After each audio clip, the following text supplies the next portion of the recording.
sarjana pendidikan Master of Engineering selaku kepala SMA Negeri 1 Badan Metro. Tidak lupa teman-teman yang saya hormati juga teman-teman angkatan 73. Baik, di sini sebelumnya terima kasih karena waktu yang sudah diberikan kepada saya. Saya akan langsung memaparkan hasil laporan yang coba saya buat. Langsung saja, laporan orientasi pengenalan nilai dan etika instansi bagi pegawai pemerintah dengan perjanjian kinerja atau PPPK. Data isi di sini ada 5 bab. Yang pertama adalah pendahuluan, latar belakang, maksud dan tujuan. Kemudian bab kedua ada nilai dan etika pemerintah Provinsi Jawa Tengah. Yang ketiga, bab ketiga nilai dan etika organisasi perangkat daerah. Bab keempat rencana hasil kerja PPPK. Bab keempat penutup kesimpulan dan manfaat.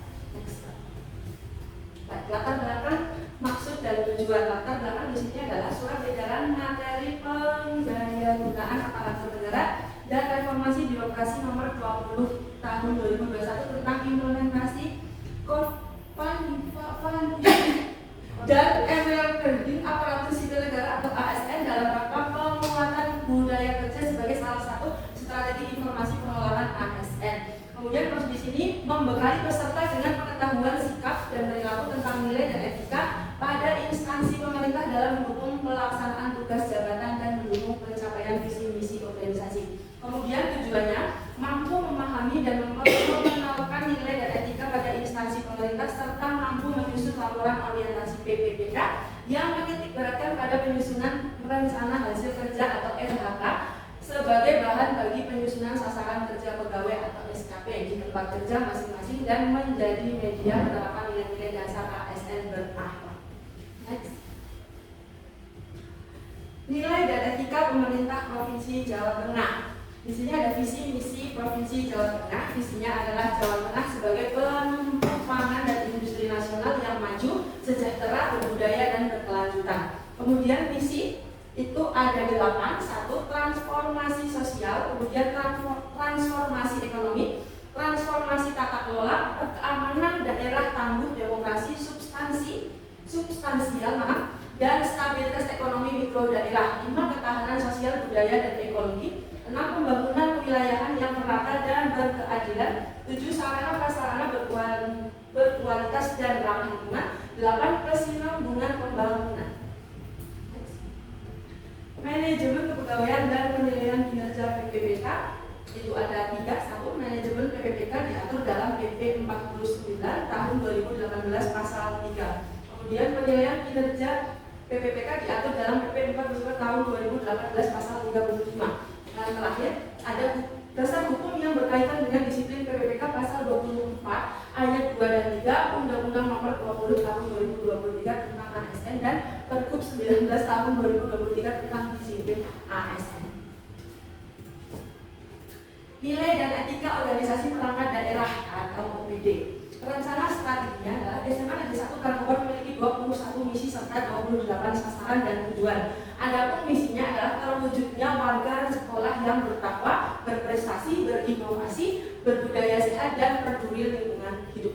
Kemudian SMA OPD SMA Negeri 1 Karangkobar dipimpin oleh kepala sekolah dan saat ini kepala sekolah SMA Negeri 1 Karangkobar adalah Bapak Ibu Rohmadi, sarjana pendidikan Master of Engineering, dibantu oleh seluruh manajemen sekolah. Kemudian tupoksi PPPK adalah tugas pokok dan fungsi PPK di OPD diatur dalam Undang-Undang ASN nomor 5 tahun 2014 pasal 11, Permenepan RB nomor 16 tahun 2009 pasal 39 ayat 2 Undang-Undang nomor 20 tahun 2003 tentang sistem pendidikan nasional, pasal 20 Undang-Undang nomor 14 tahun 2005 tentang guru dan dosen, serta pasal 52 Peraturan Pemerintah nomor 74 tahun 2008 tentang guru.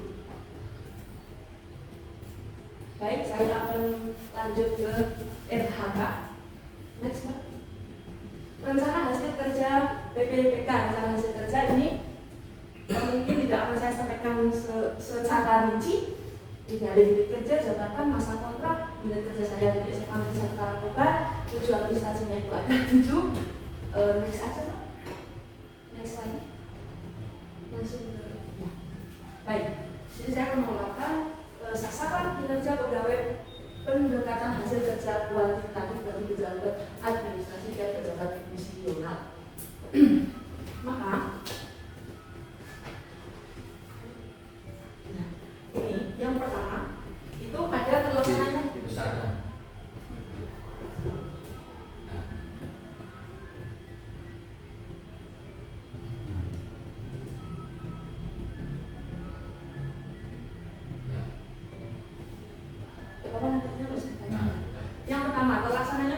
kualitas praktik pembelajaran guru, indikator meningkatkan kualitas praktik pembelajaran guru. Kemudian adalah meningkatkan praktik manajemen kelas yang berfokus pada penerapan disiplin positif. Kemudian di sini ada kuantitas, kemudian kualitas dan waktu. Jumlah siklus observasi kelas yang dilaksanakan, kemudian kuantitas data dan tingkat upaya penerapan prinsip disiplin positif untuk mengelola perilaku dan kebiasaan kelas yang disepakati bersama, regulasi yang diperlukan untuk melaksanakan siklus observasi. Maka itu ada satu dokumen dan tingkat upaya penerapan ada 100%, kemudian durasi waktunya ada 1 tahun 18 bulan. Kemudian melaksanakan peran sebagai guru dengan menyiapkan bukti dukung berupa mengisi isian ada PMM, membuat modul ajar untuk melaksanakan observasi, mengisi form observasi. Kemudian pelaksananya peran sebagai guru dengan bukti dukung prosentase atau screenshot 100% pada PMM, modul ajar dan form A, B, C, dan D. Tes 1. Saya melaksanakan tugas dengan jujur, bertanggung jawab, cermat, disiplin, dan berintegritas tinggi. Ini masuk pada akuntabel. Kemudian yang kedua, saya melakukan tugas dengan kualitas baik. Ini masuk ke kompeten.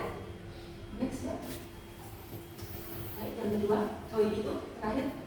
Itu saya masuk ke ada kolaboratif. Yang kedua, terkelolanya kegiatan pengembangan kompetensi guru dan tenaga kependidikan, indikator tingkat kualitas pengelolaan kegiatan pengembangan kompetensi guru dan tenaga pendidikan. Kemudian meningkatkan kompetensi melalui peran sebagai peserta kegiatan pelatihan atau bimbingan teknis yang memperoleh sertifikat bidang pendidikan kebudayaan riset.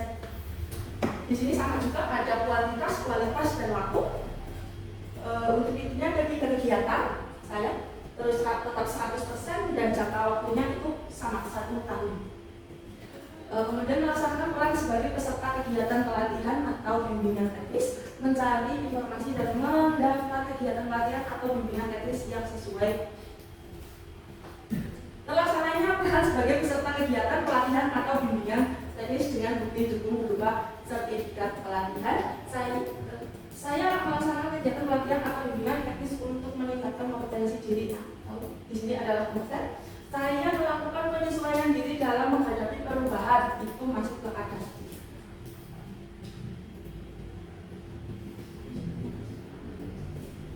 Ya, terkelolanya kegiatan pengembangan kompetensi guru dan tenaga pendidikan, indikator tingkat kualitas pengelolaan kegiatan pengembangan kompetensi guru dan tenaga pendidikan.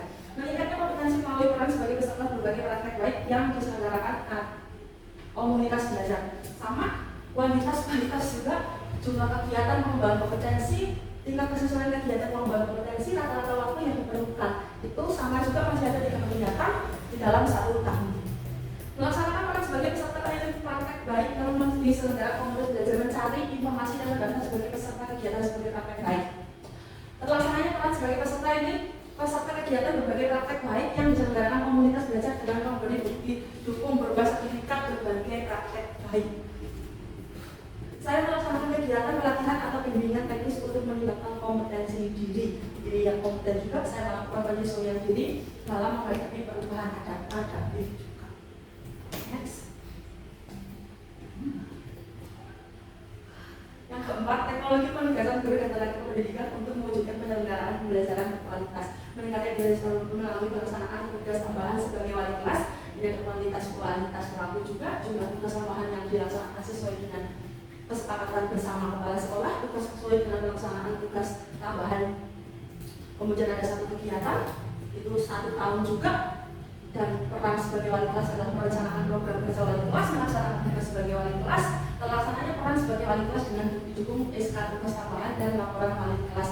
Saya melakukan diskusi dengan mahasiswa dengan sikap terbuka untuk menerima berbagai masukan.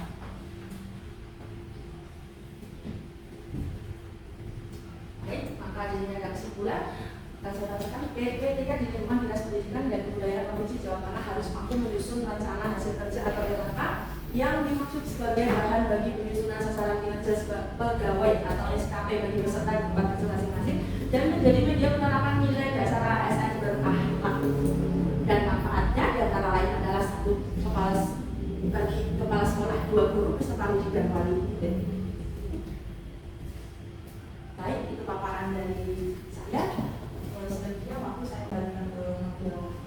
Terima kasih atas paparan seminar dari Bu Dina. Selanjutnya adalah tanggapan dari peserta seminar. Pada peserta seminar kami persilahkan. Baik, kamu.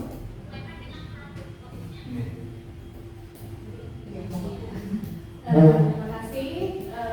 Sangat bagus sekali atas presentasi yang beliau sampaikan dari awal sampai akhir, dan mungkin saya akan menyimpulkan terkait bagaimana Bu Yada tadi membuat RHK individu, dan harapan besar kita semua setelah di sini bisa mengaktualisasikan dari RHK yang dibuat dan bisa mencapai target yang telah dibuat. Seperti itu. Terima kasih.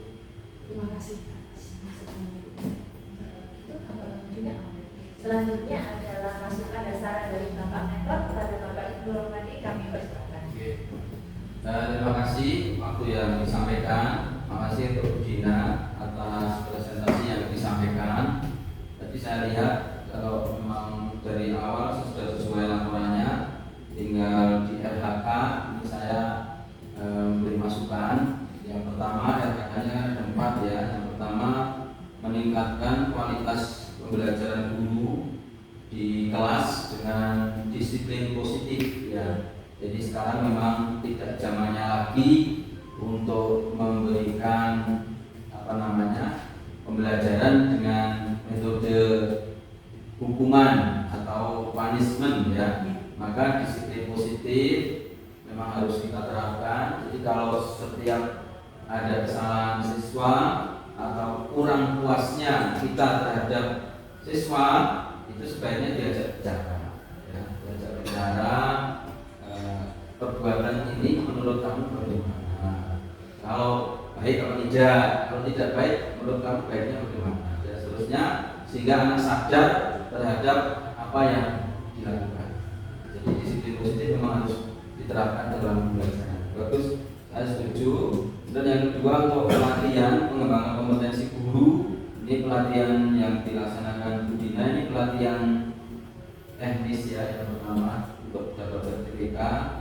Yang kedua menjadi peserta berbagi praktek baik di Kombel ya, di komunitas belajar. Mungkin kalau bisa ditingkatkan dengan belajar di TMN terus bisa unggah aksi nyata ya. Itu nanti akan lebih lebih aktualisasi dirinya lebih mantap gitu ya. Terus yang terakhir penugasan guru sebagai wali kelas ya, ini yang memang kadang-kadang kita harus berbagi ya. Kalau kita punya siswa 36 ya, artinya harus 36, banyak sabar ya, banyak sabar.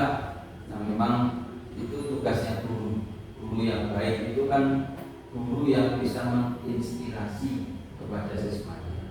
Kira-kira itu yang saya sampaikan. Terima kasih atas paparannya. Kita beri applause buat Bu Dina. Terima kasih atas masukan dari Bapak Mentor. Sekian pemaparan seminar dari